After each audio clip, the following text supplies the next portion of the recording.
You might be dreaming about the beach or that dream trip to Europe. That can be a reality. Matt Bailey joining us this morning. He's an expert travel hacker, and he knows how to save time and money on your next vacation. Good morning to you. Good morning. Travel hacking, you call it an art.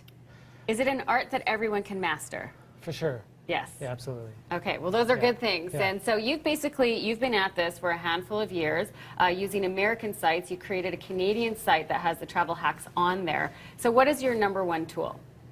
Like the #1 way for earning points? The #1 way to hack into travel for a good deal. Definitely with credit cards.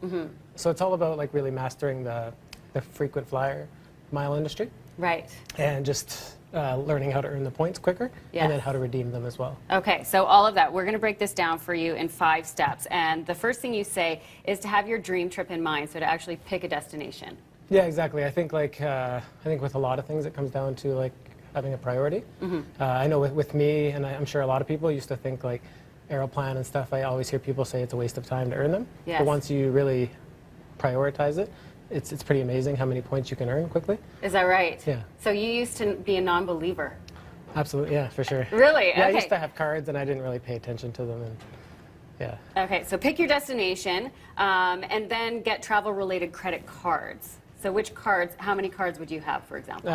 There's been times where I've had like up to 12 credit cards. Wow. At a time. I usually have like 5 is the average number, but I find like it's best to link them up to either Aeroplan or American Express is really good, just because they're points you can transfer, including Aeroplan, but there's other ones as well. So it's nice to have them where you can redeem them with an airline like Aeroplan. Okay, got it. So the third tip is spending on those credit cards. So you're using your cards all the time. Yeah. So most cards will come with at least 1 point per dollar. Sometimes they're more, sometimes bonuses, and things like that. So for sure, whatever spending you have, if you can put as much as you can on the cards, then you'll earn points a lot quicker. Okay. Plus, when you apply for a card, there's usually a spending threshold in order to get a bonus points that comes with the card. So you'd want to spend as much as you can to get that. To get the bonus points. Okay, now you also say you have 5 cards, so you talk about double dipping, and that means using cards in conjunction with one another. How does that work? Yeah, well, especially with Aeroplan, since it's like so widely used in Canada. For example, I believe it's at Esso, where they accept the Aeroplan card, so you could use your Aeroplan card with your purchase, plus use the credit card that's tied to Aeroplan. So then instead of getting 1 point, you're getting 2. Okay, and then the final point is keeping track of all of this. This sounds like a job. So how do you keep track of all of the points? Well, with me, I don't find it that hard, because there's only the three cards, like the American Express, the Aeroplan, and I typically earn with Alaska as well.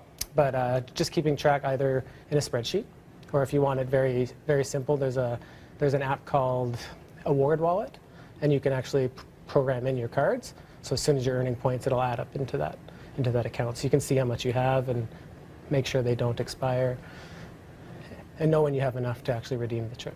Okay, I'm inspired to put the work in. So how often do you pay for travel then? Other than like, I mean, for flights, not very often. Yeah. Just the taxes and fees, and there's ways you can save on those too. It just depends which airlines you're flying. Some charge certain taxes and some don't, so it's like learning which ones to fly with. Okay. Air Canada, for example, has some of the higher taxes. Yes. But when you earn with Aeroplan, you don't have to book with Air Canada. You can book with anyone in the Star Alliance. Yes. Which is there's a lot of airlines in there. Okay, and you were also saying you can get 2 or 3 trips for the price of 1. Yeah. So like one of the things I like the best about travel hacking is getting those when you redeem a flight, depending where it's to. For example, if it's to Europe or overseas, you can get two stopovers usually, or 1 open jaw and 1 stopover. So like there was one time we went to South America where we stopped in Mexico first for a few weeks, and then we did an open jaw. So we landed in Colombia and flew back out of Bolivia, all for the same price as if you were to go to just the one destination. So depending on where you go, you can really get a lot of trips. How much time do you devote to actually keeping track of your points and making sure that you're getting the best deals?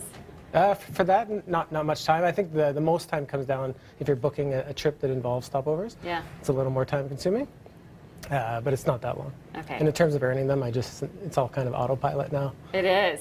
For sure. There you go. Learning the ropes here from a travel hacker. I'm inspired.